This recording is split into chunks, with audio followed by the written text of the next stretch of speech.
I'm Jonathan. And I'm James. And this is... Hello everyone, today is February 17th, 2024. This is the Truth Du Jour show. I'm Jonathan and... I'm James. Welcome to tuning in. We enjoy you being able to sit and listen to us today. So we got a little banter going on. We're going to be enjoying some cigars. I have a Flathead 660 right here. James, what do you got? I have an Avelio Sweet Cap. All right, so we're going to go ahead and clip and light these. And then we're going to jump into some discourse about current events, social, political, economic, as well as some other conversation points that we think may interest our audience. So the reason we came up with this show, the idea behind this is to be able to, first of all, sit back and on our Saturdays and enjoy some cigars together, but also to help spread the word about important issues that are going on in our day and age, things we think people should be paying attention to. Obviously, there's a lot happening in the world these days, and real information is hard to come by. True discourse is even harder to come by. So James and I have had a great rapport, and we decided to sit down and start this up. So James, why don't you kick it off? You got anything you wanted to touch on first? Yeah, so to expound on what your point was there, unfortunately, mainstream media and a lot of even social media is so highly regulated, and John and I feel that it's very important to promote some of the news stories that are certainly newsworthy. Certainly feel like the American people and the rest of the world need to be aware of these issues, and not just superficially either. Actually diving in, getting all viewpoints, looking at all news outlets and all information sources, and trying to get it out there to everybody. So let's touch base, John, on some of the current events of this week. We've had a crazy week, especially leading up to an election, or in an election year. We've got the Wall Street Journal just came out with what I find to be a hilarious article that Biden's campaign strategy is to blame the border crisis on Trump. Biden has been in office since 2021, right? Early 21. I mean, that makes sense. They blamed pretty much everything on him. So at this point, I think that a candidate can or a politician can certainly pass some of the buck to their predecessor in the first 100 days. And that's certainly what history has shown. Any negativity, they will pass on to the last guy. But we're a little too late here, and even the Wall Street Journal was making an absolute mockery of this approach. I mean, looking at the southern border, you look at statistics over the last 4 or 5 years, and we've had not only majorly increased encounters, just total volume, but the concerning thing for me is, and I think for a lot of people should be, that we're getting less and less Central Americans and more South Americans, and even worse, we're getting Chinese and Russian immigrants coming across the southern border. And why do you think that is? I think there's a lot happening with regards to the influx of immigrants coming across the border. I actually recently just saw a really interesting conversation with Tucker Carlson and Brett Weinstein. So before I even saw this conversation, I kind of had this premonition. I actually posted a YouTube short on it about a month ago. And, right now the United States is in a post-industrialized era. We don't produce anything anymore. Everything is imported into the country. And so in addition to the inflation and the devaluation of the US dollar, you have all these elements coming into play where you have this once great country that is now seemingly, falling down the gutter, trailing along to the trash pile. Falling victim to the system that we created. Exactly. And a big part of that is going to be, civil unrest, and a lot of desperation in people, whether it's drought, famine, mega storms, maybe people not having access to food and water. And so you're not going to get the United States military to come in and stand up against their people, whether they be, the Coast Guard, National Guard, whoever they may be, Marines, Navy. You're going to be very hard pressed to have a commander in chief or someone in a position of power that's going to tell our military to go stand up against their civilians. And so you hear a lot of military age men coming across the border, not so much families and children, women and children, but more military age males coming from China, coming from South America, from Africa, from the Middle East. And so my thinking is that I think there is an army being built right now in this country, off the radar, in the shadows. And this is something that Brett Weinstein alluded to in his interview with Tucker Carlson. Is this was an idea with we kind of touched on this the other day with the Chinese having the one-child policy where you have to have male children. You get to a point where there's such an imbalance of males and females in the population. What do you do with all these males? And so part of their strategy, and I think this might even go back to Sun Tzu on The Art of War, is how do you destabilize an enemy, and you do that from within. So strategically, I think it would make sense for them to be sending hundreds of thousands, if not more, of these military age fighting men over to our country to be part of this kind of shadow network that's being built here. Maybe they're even changing the laws for who can get accepted in the military. Now you don't even need a college education. You don't need to have to pass the what is it, the ASFAB, yeah. And so they're changing things to allow eligibility for even illegals to come and join. And so I think that's going to be a defining moment in our history when they have so many people that don't have loyalty to this country or its people or its ideals that will take orders and do things that maybe American citizens wouldn't do. Oh, so there are two factions. There are potential factions there, right? So you touched on the military age males coming across the border. Well, they're coming across the border under the pretense of asylum, right? And if you're fleeing your home country for a recognized reason that's justifiable to seek asylum, generally speaking, I would suspect that you don't leave your family.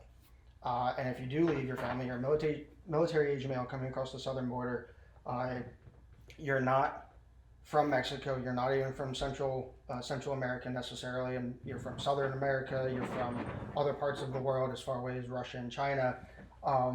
Two potentials there, and both major risks. A, these governments are potentially building a shadow militia or military within our borders from the inside, like you said, or I should say, because it's likely that it could be both options. So why are the Democrats okay with all of these people coming across, just flooding across the southern border? A couple years ago, my initial thought was it's the votes. Every person that comes across the southern border is a vote for the Democrats because they came across under Democratic policies. But in recent, I'd say, months leading back to about a year, we've all seen the videos. We've all seen these military-aged men coming across the border that are not only military-aged and only males, they're alone, or with a group of other similarly outfitted males. They have supplies. They have outdoorsman equipment with them, whether it be how they dress, the backpacks that they have. They have enough wherewithal to be openly threatening border agents, knowing that they're not going to be getting in trouble, knowing that they're ultimately not going to be turned away. So let's jump ahead to another thing you mentioned, where these men are coming across the border. They're inside semi-legally under this joke of an administrative position on immigration. Their path to citizenship is joining the military, and that is something that the current administration has been promoting for a number of years now. Now, if their path to citizenship is to join the military, naturally they're going to want to join the military. They join the military.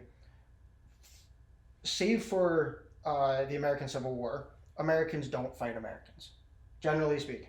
Yes, we've had conflicts in the past. Yes, there are uh, uh, factions of extremists that have rebelled. However, generally speaking, the military and the branches of the military are not going to be turning on American citizens because they are themselves American-born citizens. Let's fast forward to a time in the not so distant future where the U.S. military has more foreigners enlisted Exactly. than naturalized or naturally born American citizens. The U.S. government, no matter what party, no matter what administration at this time, there are limitations, even if they are technically legal. They do have limitations based on American ethics and American morals, namely being, the U.S. military being weaponized against innocent civilians. That in itself can summarize, the U.S. military being used to violate our Second Amendment, contain, control, or harm innocent civilians. And why is this a problem for the administration? Because it lacks their control. It limits their control. If the U.S. government had a military that wasn't American, they wouldn't have these limitations. They would be able to turn on their own citizens. They would be able to violate our civil liberties. And Exactly. in an organized manner, they're currently not. An organized military manner, they're not currently able to do that. Exactly. And you touched on another important point about changing the voter demographics. And I think it's been speculated that now upwards of 20 million people have come across the border illegally, many of which that we haven't kept tabs on, many of which could be criminals, part of gangs. So, yeah, in addition to maybe perhaps forming a sort of shadow militia, also changing the voter demographics, I think, is a key component to their strategy, uh, being the Democrats. But then I think another third point would also be complete destabilization of the country. I saw some videos yesterday where you have very sophisticated roaming gangs of these South American immigrants that have come across the border going to really wealthy neighborhoods, gated communities in Illinois, also in Pennsylvania. I saw some news stories coming from there. And these are houses with cameras, with security equipment, and they're finding ways to bypass this. And it's been said that they've stolen upwards of millions of dollars worth of jewelry, worth of items and safes from these big homes. And so, and then you have the whole defund the police movement that happened over the last few years. So I think it's there's multiple different gears at play here. In addition to destabilizing the country, people having to fend for themselves. We see out in California where these gangs, groups of people go into places and rob them blind, and no one's able to do anything. And if you have this on a national scale where this is just happening in every state or in every suburb, every major city, it just completely destabilizes the country as a whole. It pits people against each other. And ultimately, I think that's what they want because, as you and I have discussed, separately, I think we are leading up to some kind of black swan event, whether it's a major, global world war, or some type of adversary that has the appearance of taking us down, whether through a cyber attack, maybe taking down the power grid or something.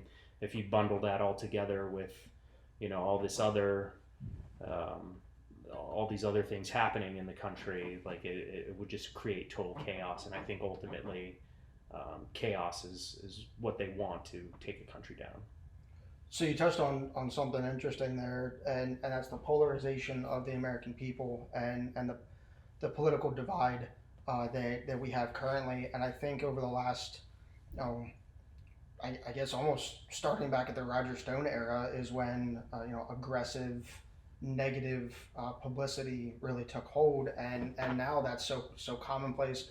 I'm reading a book about the life and times of James Baker, the man who ran Washington behind multiple organizations, and he really did this in a time where uh, cross aisle communication and bipartisan uh, uh, collaboration, working together. Was he the guy that ran the church? No, so James Baker was a lawyer from Texas. Actually, incredible family lineage. He was the White House chief of staff for. Oh shoot, I'm reading his book. It's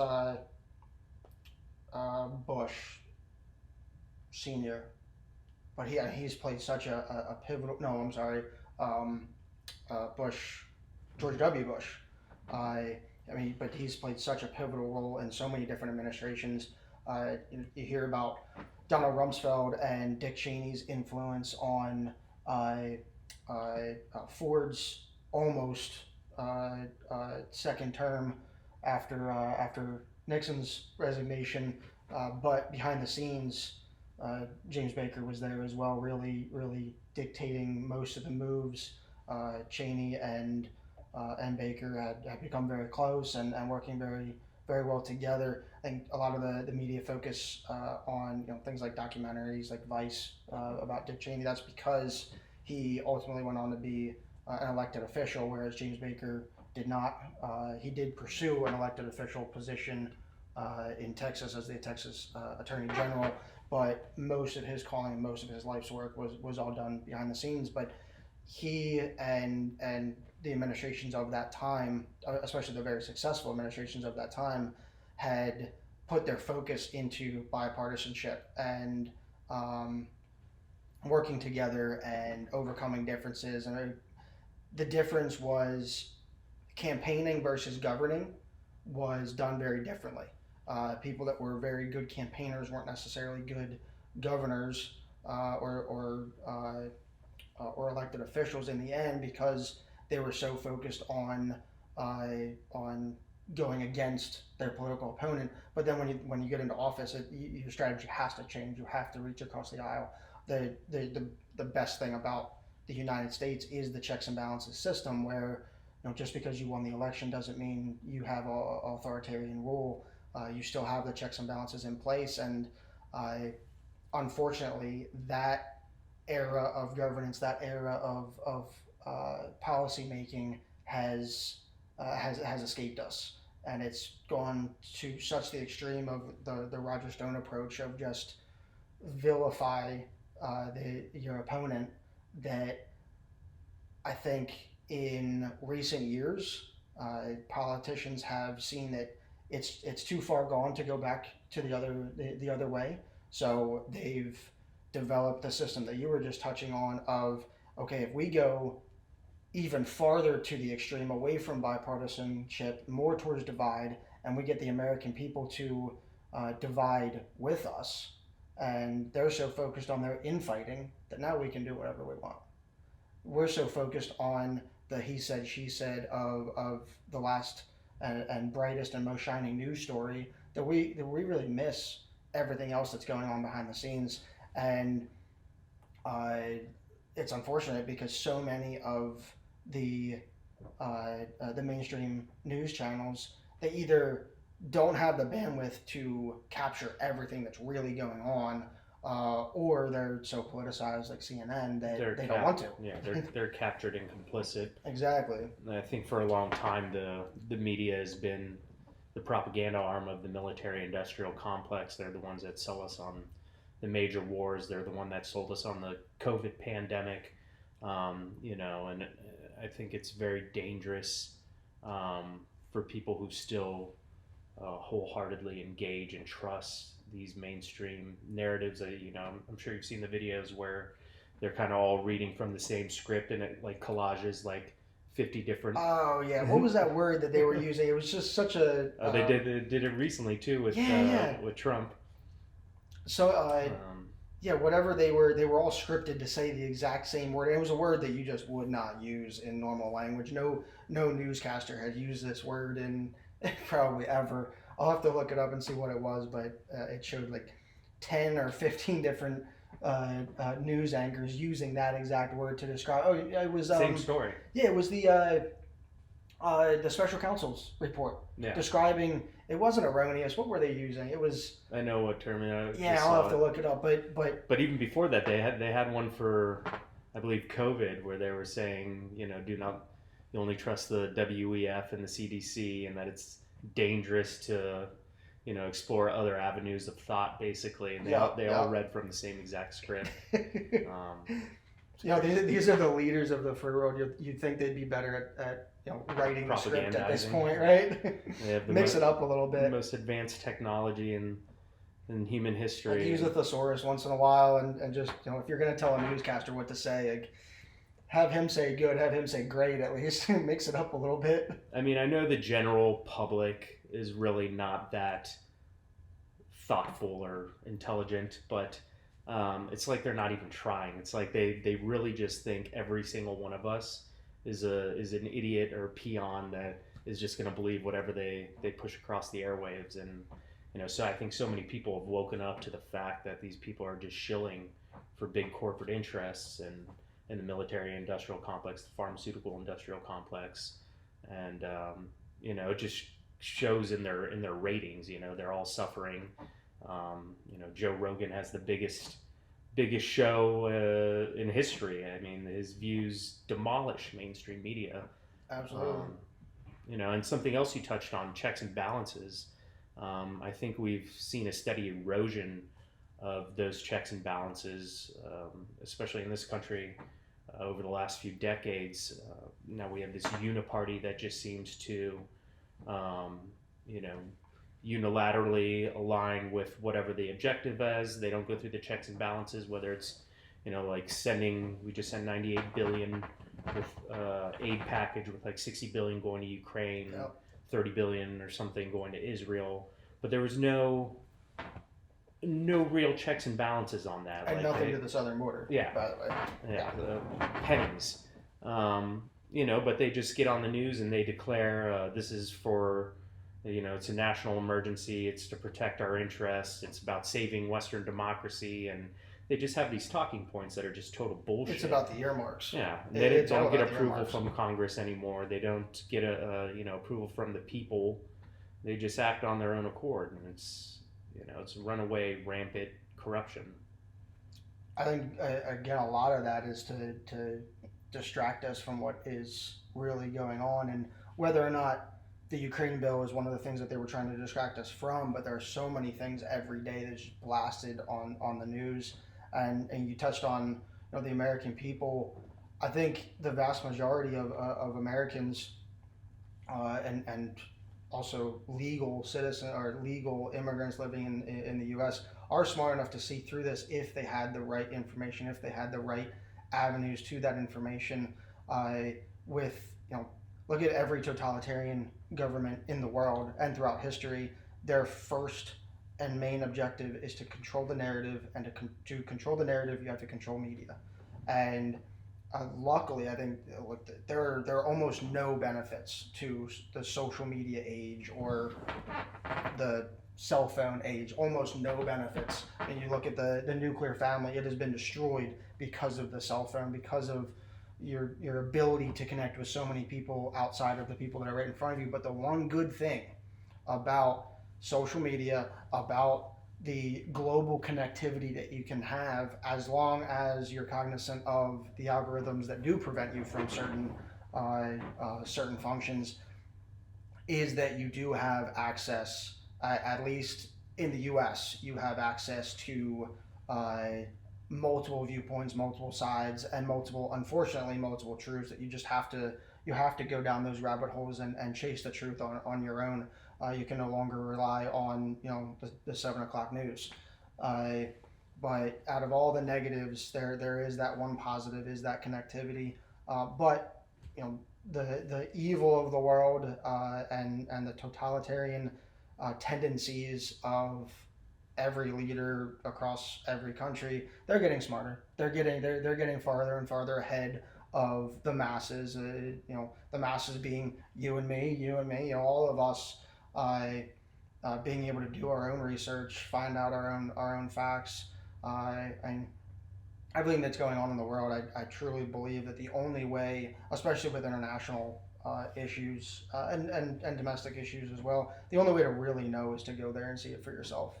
Uh, you know, you can do all the research. I was just on the Customs and Border Patrol website this morning looking at statistics over the last couple of years, and going back probably a year or so, you could go back through the history of, I think it was about 10 years. Well, now they have it limited to 2021. I mean, that's the federal government that's limiting the duration of statistics that they're willing to put at least easily findable on their website. I'm sure you can find it somehow, but if you go to their search engine for their graphs, I'm looking at it right now, farthest back you can go is 2021. And my first thought, unfortunately, and this should not be my first thought, but we've been programmed to at least for people like you and me that want to, that don't just follow whatever we've been told. My first thought was, well, this is the administration trying to make it look like it's a flattened curve, because since 2021, I mean, the spike happened post-COVID, and it's continued to increase. But pre-COVID and when Trump was in office, we were down below 50,000 encounters a month. Now we're up. I think December of 23 was 302,000 encounters. Wow. In a month. That was even more than I was going to say. It was like 2 something, but yeah. Yeah, 302,000 encounters. I mean, that's just abhorrent. So I mean, what are people really left to do? Like we talked about, the destabilization, the influx of illegals coming across, changing our voting dynamics, changing how our military operates, and then this aid package where we're sending $60 billion to Ukraine with taxpayer dollars. These are your dollars. It's coming out of your paycheck. Maybe your kids' dollars by the time we're done paying it off. Exactly. We're already at almost 40 trillion in national debt, and they just keep adding to it. And what's the end game here? Like we were speaking the other night. Like where comes the point where Americans have had enough and they want to launch some kind of tax revolt? Like we're done paying for these illegal wars, these proxy wars. We're done getting dragged into this. We're done having our country invaded. What do you think it's going to take? There obviously has to be some kind of catalyzing event. So prior to 9/11, there was a document put together by these neoconservatives called PNAC, Project for a New American Century. It was actually published in September 2000, exactly 1 year before 9/11. Is that by coincidence, or? Yes, some would think that these authors... Is that a rabbit hole we don't want to go down quite yet? Yeah, maybe. I mean, some of the authors of these of this document could be said that they are the architects of sort of the invasion of Iraq and wars that have subsequently happened since then, with the United States going in Libya, Somalia, Sudan. And so in that document, it said, all these changes for this new American century can only happen, and I quote, absent some catastrophic and catalyzing event like a new Pearl Harbor. And that's exactly what they put in their document.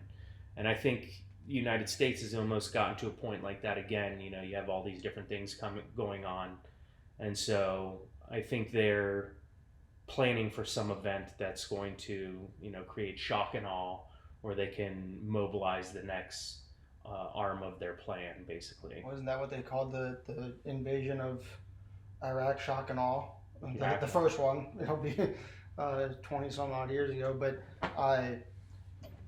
you touched on something. So what can the average U.S. citizen do today to prepare for that catalyst, whatever it is? And I think we can all agree that the way that the U.S. and the rest of the world is going, the direction it is going, is not sustainable. And as a business owner, as a father, as a husband, as a wife, or if something's not sustainable, you change it.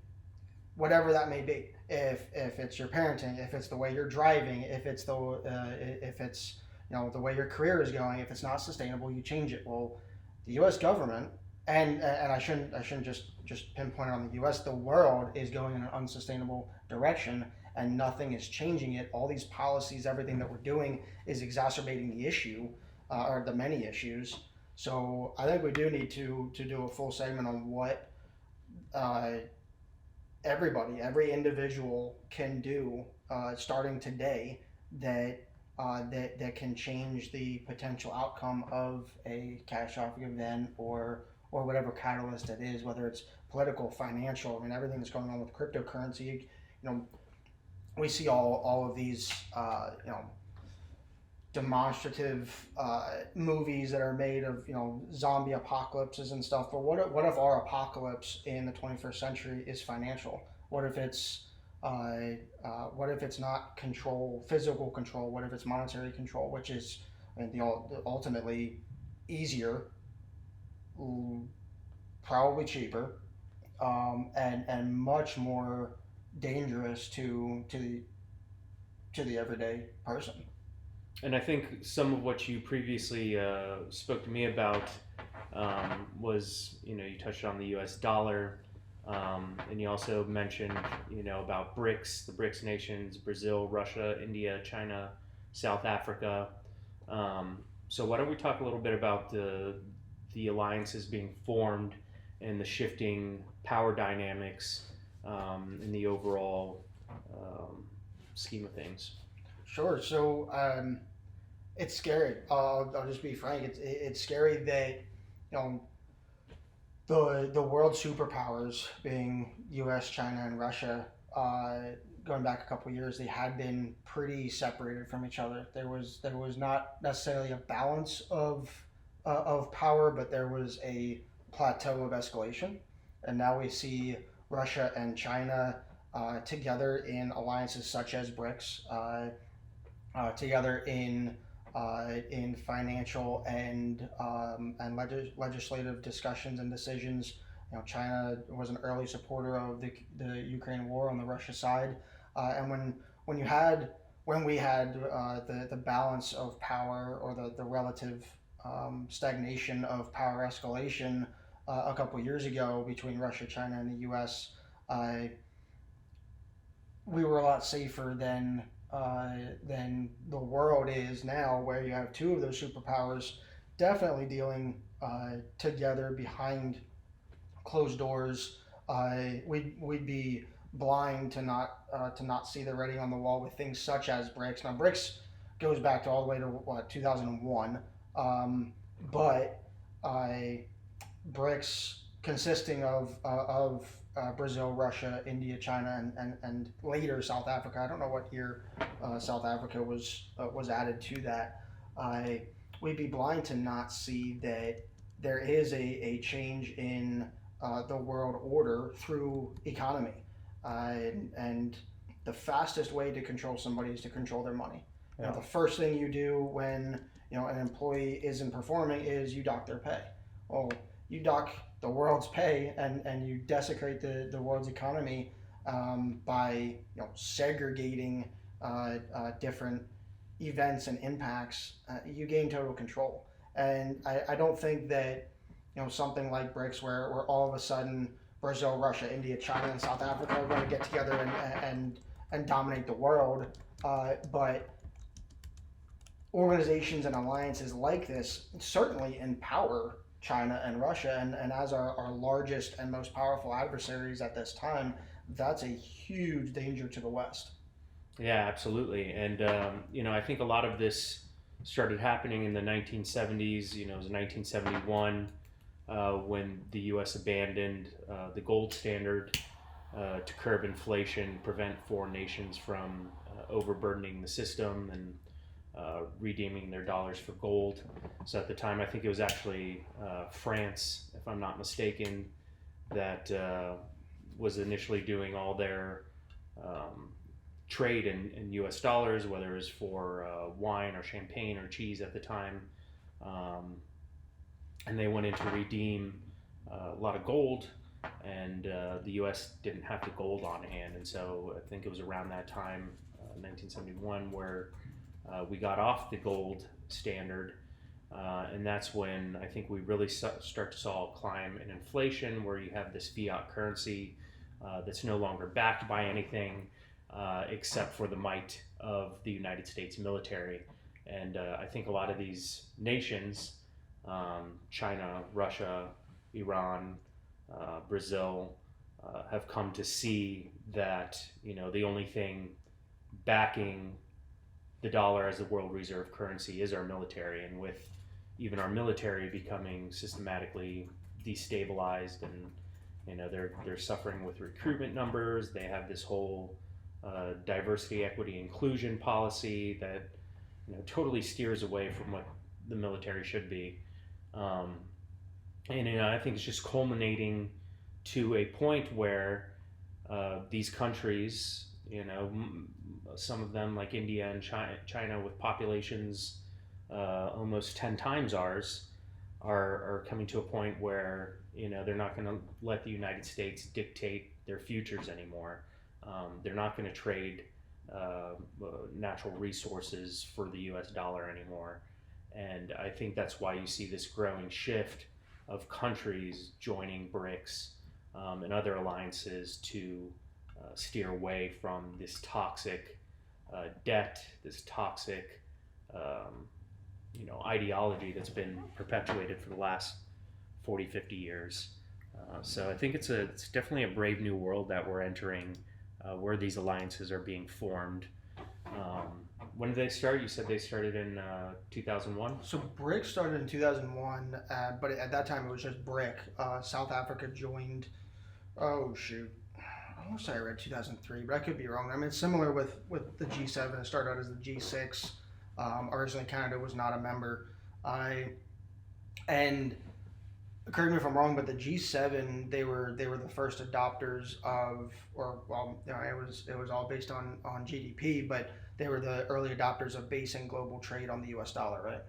So having that standard did not only did it solidify the U.S.'s dominance in the financial markets, but it also did provide a stability to the world that with everything like cryptocurrency and different alliances now forming, we don't have anymore. And I certainly don't think it's a bad thing at all to base things on the U.S. dollar, but that really comes from my belief that you do need a basis for trade against a singularly valued asset, where we have, I'm certainly a proponent of laissez-faire trade, free trade initiatives, etc. But you do need a basis to where two countries can trade, and we have an established algorithm, if you will, of your currency versus my currency. And this goes to cryptocurrency. It easily transitions into that, because and the stock market and every other financial institution that is not based on a hard dollar or hard valued asset such as a gold bar, where everything is based on what you believe it's based on. The buyer believes it's based on. It's not so much based on what the seller believes it's based on. It's based on what they can get for it, and that stems from what somebody's willing to pay for it. Cryptocurrency, for example, the completion. It's funny. I recently tried to explain cryptocurrency and crypto mining and the blockchain and Bitcoin and all this to somebody that's very let's say he's probably turned on a computer maybe 3 or 4 times in his life, and I mean, forget email, right? So I tried to explain in very physical terms, and correct me if I'm wrong here, but the way I understand, or I guess I've talked myself into understanding blockchain and mining is miners, the computers. Not the miners that I would have assumed or been accustomed to with pickaxe and coal, but a miner completes an algorithm over and over and over again, and once they complete this algorithm, because each time they complete the algorithm, that results in them that completed algorithm is a Bitcoin, right?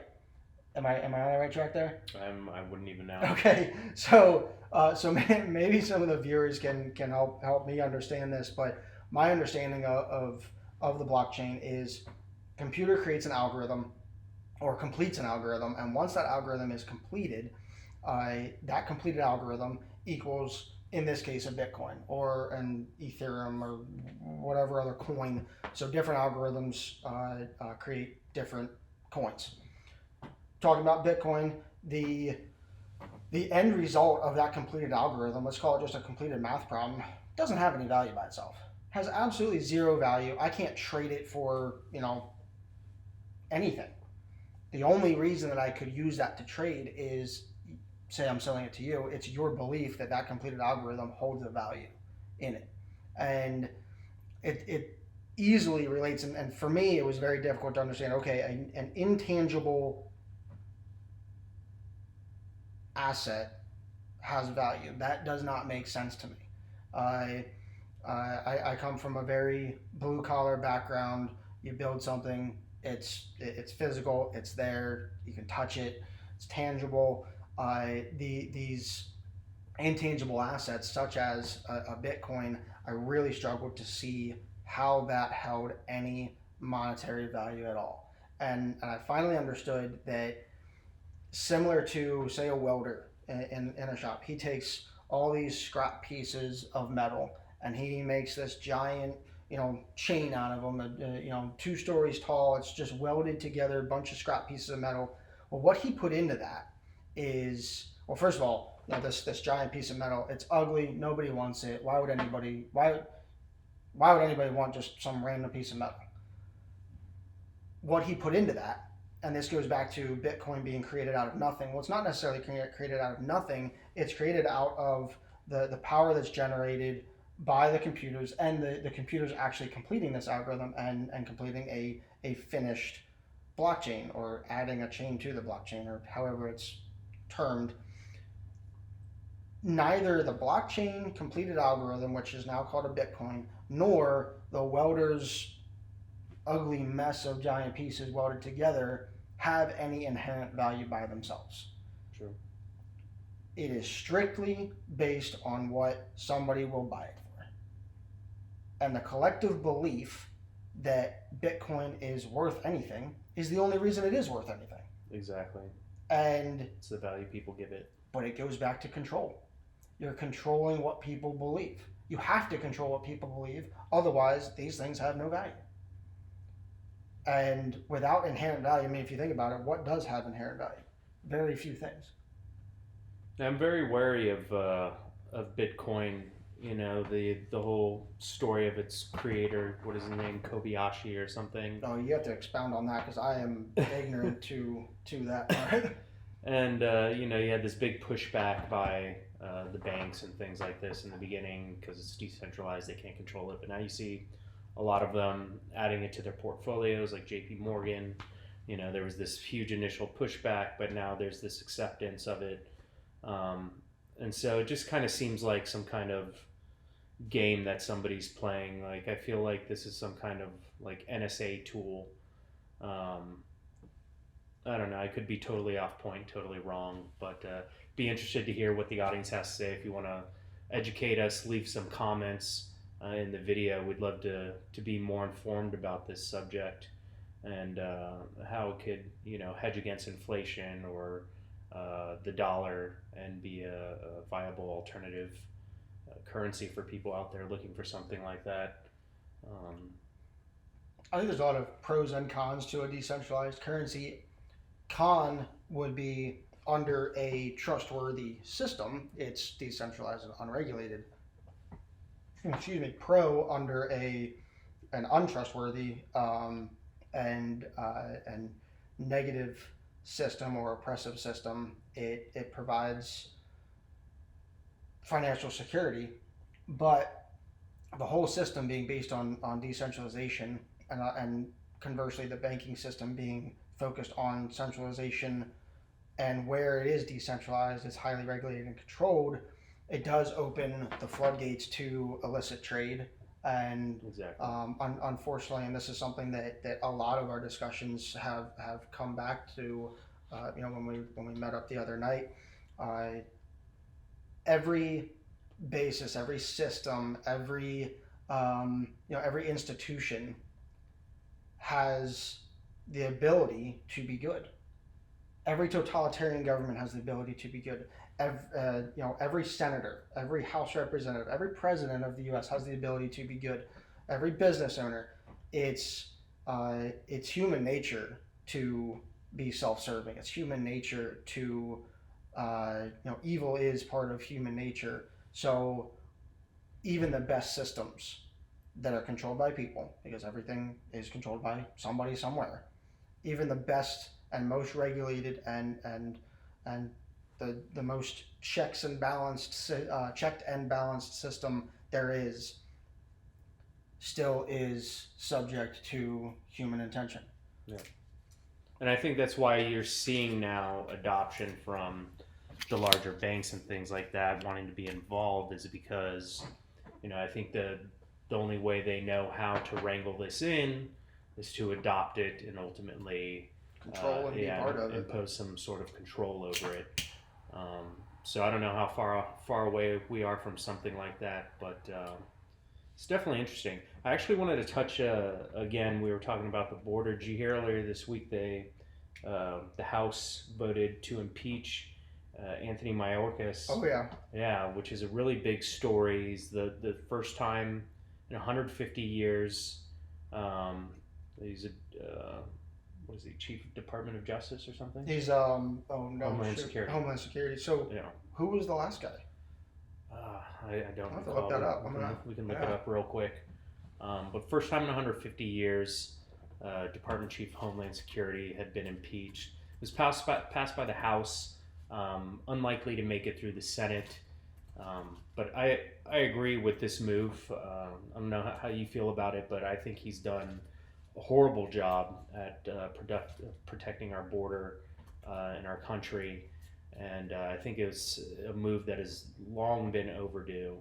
And I think it's part of getting rid of this apparatus that's sort of infected our country from within.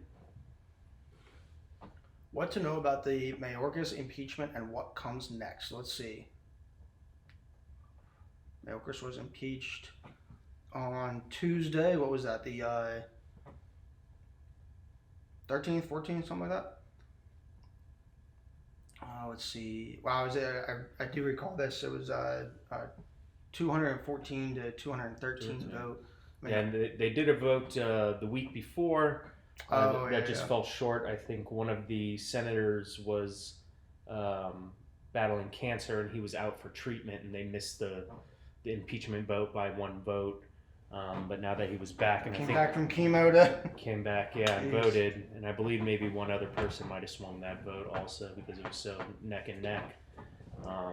It was a party line vote, wasn't it? Yeah, I think you had a few Republicans, if you could even call them that, siding with Democrats and rhinos and keeping on board. Yeah. Yeah, the first cabinet secretary in 150 years to be impeached, but it doesn't say who the last guy was. I want to look what he did. I will find it. We will definitely expand on that. So what happens? So now that Mayorkas has been impeached, all the articles that I've gone through, it's excuse me, kind of open ended as far as what comes next. As far as, is this just going to end up like a Trump impeachment where nothing actually happens, it's just for show? More than likely, that's going to be my guess, because like I said, it's probably not going to pass the Senate. And even if it did, I'm not sure who would be next in the chain of command to replace him, how that position would be chosen. I thought he was appointed by the administration. As a cabinet secretary, I believe he is. So here it says, the Senate will decide whether an impeached official is convicted, but the bar for conviction is much higher than impeachment. So most likely he will just end up keeping his job, and everybody that wasted the last X number of weeks and months and taxpayer dollars voting on this, it's all for naught, because he's just going to keep his job and nothing's going to change. Yep. So there you go. Congratulations, taxpayers. You got a big charade, a big circus of people acting like they're doing something for you when they're really not doing jack shit. It's all just a charade. It's all just a show, bread and circuses, as they say. Look, anytime something like this happens, anytime there's a news story that really is hyped up beyond what it should be, every one of us needs to go to every news outlet that we can possibly find and see what else happened during this week and see what they were trying to distract us from. Yeah, absolutely. Nothing is as black and white as they make it seem. So why don't we talk about, as much as I dislike him, or I'm tired of seeing him anyway, Donald Trump. Oh yes, my man. Trump recently won the New Hampshire Republican primary against Nikki Haley, who I'd rather have anybody besides Nikki Haley. I think she's just a total neocon war hawk. Oh, she's so two-faced too. Owned and operated by AIPAC and the military-industrial complex. Oh yeah. To do their bidding. But then again, most of them are. So, what do you think? It looks like they have a few more other indictments and things they're going to be throwing at him, I believe. You think he's got a strong way to the White House right now? I certainly hope so. And I was a Trumper in 2016, Trumper in 2020, and I will be again in 2024. Of all of the negativity that is blasted at Trump and his campaign and his administration, no recent president has gotten as much done or followed his campaign promises as much as Trump did, and a lot of that comes down to the fact that he was not a politician. He's looking to I truly believe that he's looking to solely serve for the betterment of the United States. The entire mantra of draining the swamp, absolutely. We need term limits. We need so much change in Washington, and to go back to the system of governance that our founding fathers intended. When the American experiment was started, there was no such thing as a career politician. There was no intention of somebody being in office for more than one term at a time. That's why there are term limits on so many different positions. Unfortunately, not for Congress. Not for Congress, and that's a huge thing. That I think the intent of that was to allow for the smaller, colony type regions back in the 17 and into the 1800s. The major reason for that was to limit the arduous impact of voting every X number of years, but it was certainly never intended to allow for a such thing as a career politician, somebody that gets into politics at right out of high school or college and never leaves. I mean, they literally leave in a wheelchair. Yeah. And that's happened. How many congressmen and women have the only reason they're not still in their seat is because they died?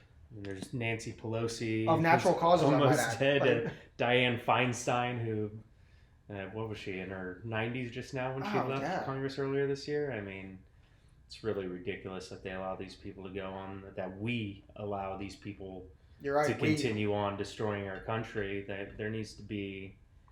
Well, I think a lot of it comes back to election integrity. Obviously, there was a lot of news stories and so-called conspiracy theories around election fraud, which I don't think is a conspiracy theory at all. I mean, I've been of the opinion, I think I voted once in my entire adult life, just because since I was 18 years old and, deep diving into different rabbit holes, I came to a conclusion that anything digitized, which is true, is likely hackable. And Oh, so you've only voted one time in your adult life? one time in my adult life. That's the one thing that all Americans can do, whether or not it is counted is another discussion. But that's the one thing that we can all do to at least try.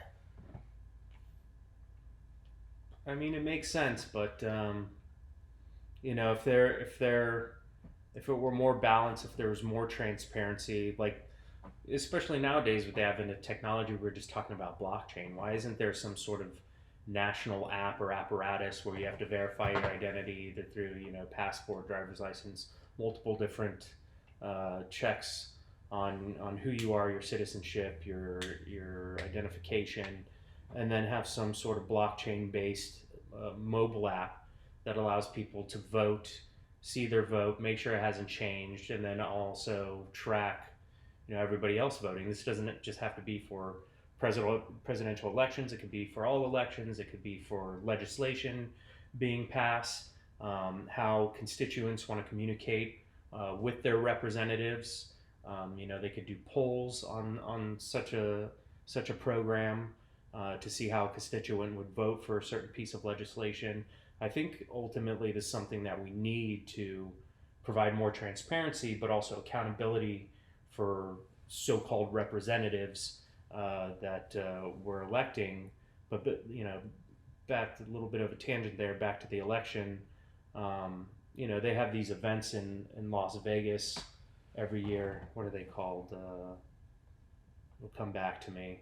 But these big hacking events that happen in Vegas once a year, and for decades now, they've proven that these voting machines are so easily hackable. They can do Is it. that DEF CON? DEF CON, yeah, DEF CON convention in Las Vegas. And so I've for years, even the Al Gore Bush election, Bush Jr. Where they found bales of ballots and stuff like that in Florida after the election. I think election fraud has been happening for, I know it's been happening for over 100 years. I mean, you think about back in the heyday of America, people would go around in gangs and, beat up people to vote for their representative, and, back to the gang in New York times and stuff like that. So, I mean, I think election fraud has had a long history in this country, and I think with the advancement of technology, it's only made it easier for them to steal elections and change elections. Not just easier, but they're able to do it on a much larger scale. You can only beat up so many people in the course of an election year, but if you just simply change their votes or discount or delete their votes, you can do that on a massive scale. Yep. And I think we saw a lot of that with the 2020 election. There's been several films, documentaries made about it. I think one of them is called 1,000 Mules or something. That was put out last year. That just it shows video evidence of these ballot mules coming in and unloading hundreds if not thousands of ballots Oh, yeah. in the middle of the night, holding up counts for days. Never before the last election was there so many days between the actual election and the announcement.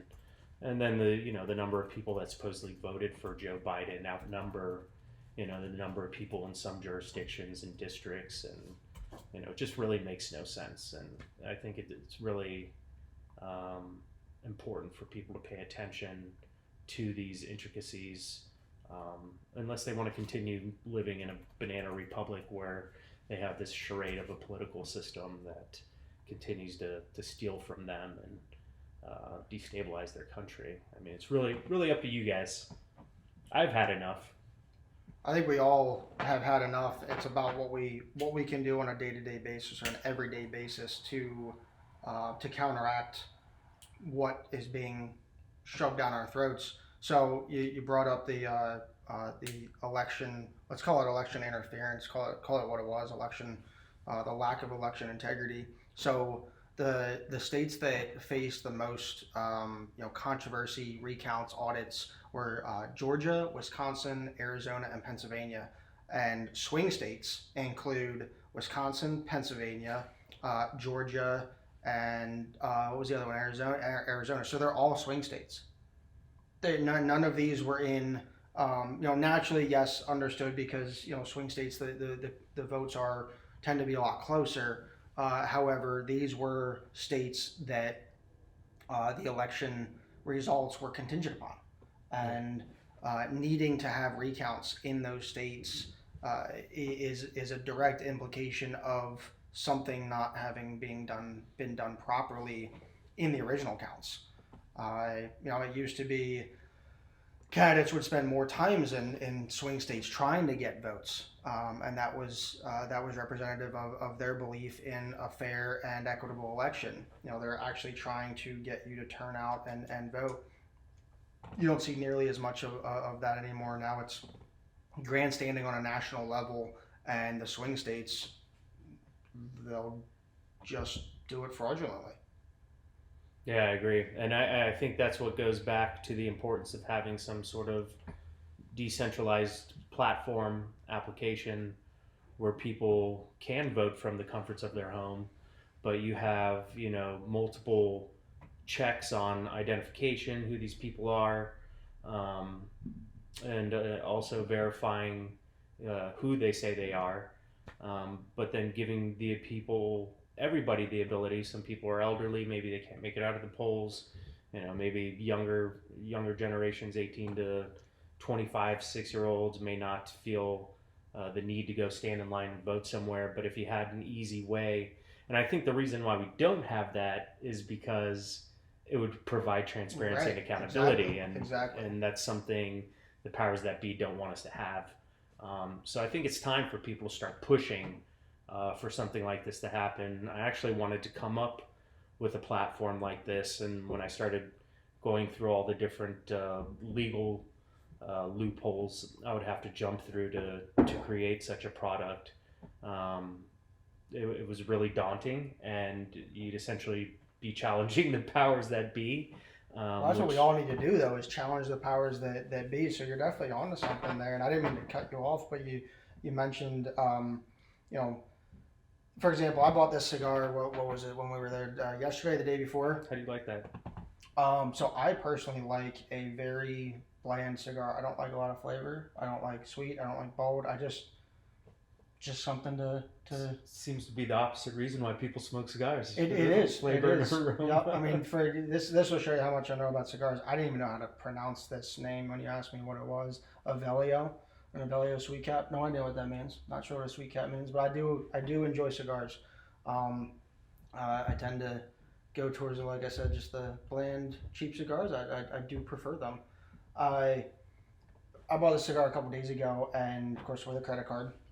So that means that the government and at least the 3 credit reporting agencies plus the credit card company know what I did, where I was, what I bought, how much it cost, what time I did it, probably who was with me when I did it. Yet you're telling me you can't track who I voted for? Exactly. And you go on and you do these credit checks online, right? And you have to answer the questions of have you ever lived in this county between these years? Have you ever owned a 2003 white Ford, or what color was your 2010 Chevy?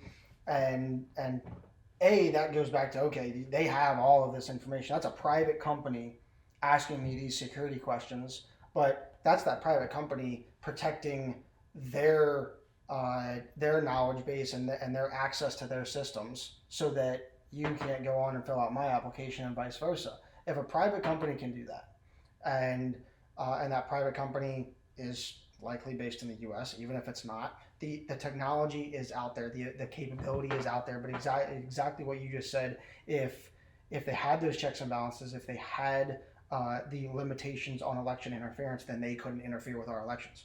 Exactly, and they don't want programs in place that are going to benefit the people they rule over.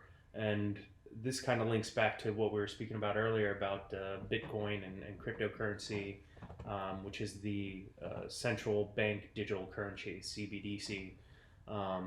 And so, they want to implement something like this for currency, which could be easily transferable technology wise for, voting, transparency, accountability.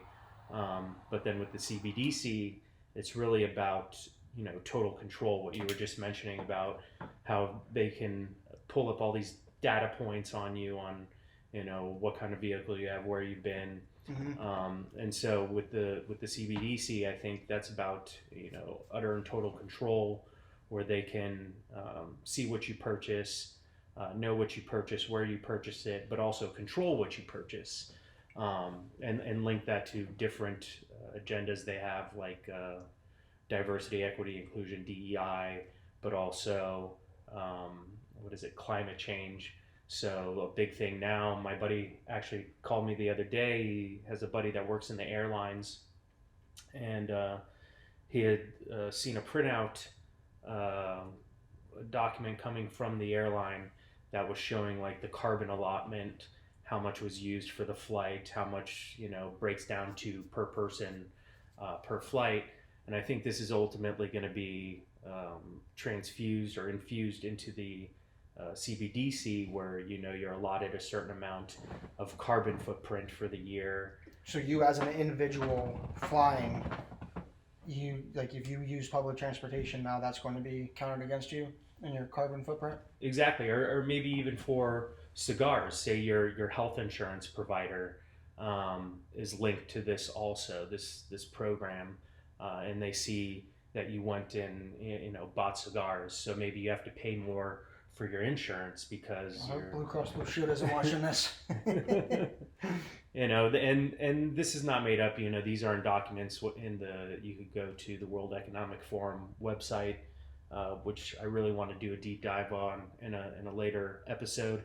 But you can see how all these things are being integrated and connected to ultimately just have control over the population, where you go, where you travel, who you see, what you buy, what you're allowed to do, and not necessarily just what limitations they can impose on you, but how they can monetarily benefit from your actions.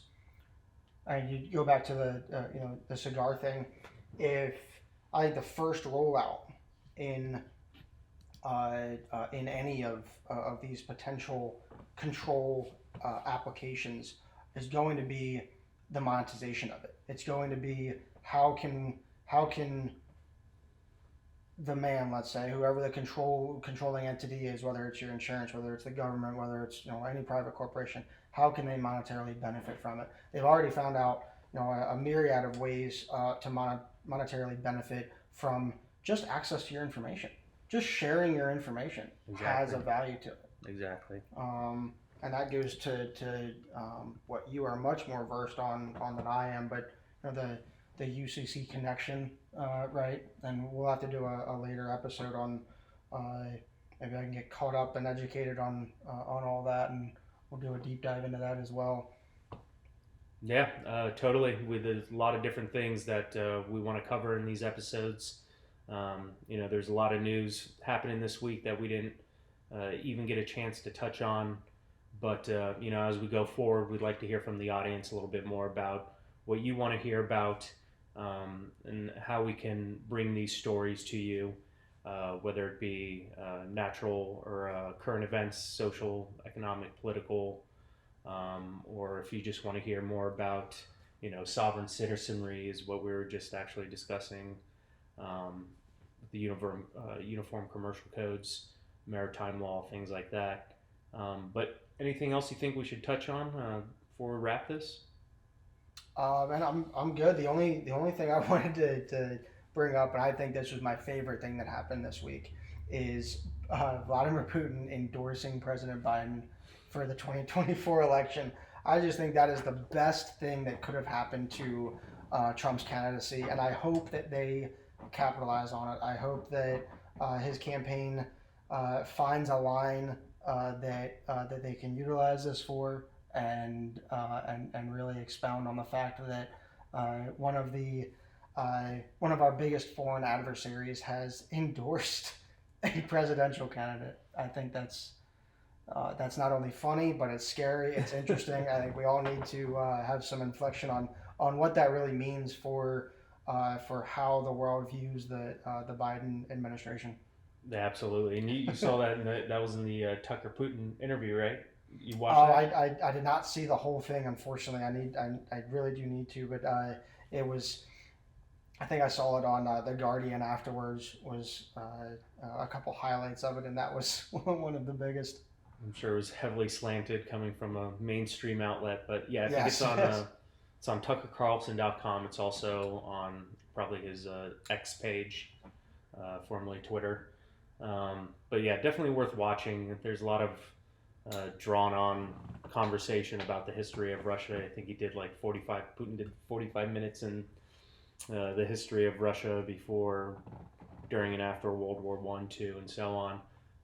Very informative. He's obviously smarter than any of our politicians, given his age, especially. But yeah, I think it's very telling if you have a war between Russia and Ukraine right now, or a proxy war, and Putin is saying that Biden is his most valuable ally. Because we just keep endlessly sending money over there. That's who knows what's happening to it. It's getting laundered, squandered. Oh, we know it's getting laundered. I mean, look what happened with the Ukrainian money that was sent, or I'm sorry, the money that was sent to Iran. What was it 6 billion? About a month A ago. while ago, yeah. That was sent to Iran, and yeah, it was let's see, September. It was September of 2023, I believe. This was prior to the Israeli conflicts, and U.S. sends $6 billion to Iran. No less than 2-3 weeks after that, the weapons that the U.S. had sent to Ukraine end up in other parts of the Middle East. And where do you think they got the money? And we sent it. We sent the weapons to Ukraine. We sent the money to Iran, and both of them traded. And now the wrong people have money and weapons. Yeah, yeah. And then, in addition to the money, I mean, things like that have been happening for many decades. I mean, after we pulled out of Iraq and Afghanistan, we left hundreds of millions, if not billions, of dollars of military, vehicles and weapons over there that ultimately go into the hands of these insurgent groups, which Absolutely. are ultimately used to kill American citizens as we continue proxy wars in these countries. And so, I think it's all a big joke on the American public that people really need to become aware about. And The biggest joke is that we're paying for it. yeah, We're all the ones funding this. I was going to say vote differently, but based on my view of yes, vote differently. That's voting. Well, John, it's going to be a very interesting series that we're doing here, and we hope that the viewership agrees and shares some of the topics that you'd like us to research, expand on, dive into. I think both of us are always good for a good rabbit hole to dive down and sit here, enjoy a good cigar on Saturday afternoon, and get worked up on all the things that tick us. And I'm sure we'll be filled with plenty of content as it is an election year, and Absolutely. There's tons of geopolitical tensions happening right now. So we'll definitely get more honed in on what we're going to share with you guys or y'all. And we appreciate you tuning in. Again, this is Truth to Door Show. I'm Jonathan. I'm James. Thanks for tuning in. Okay.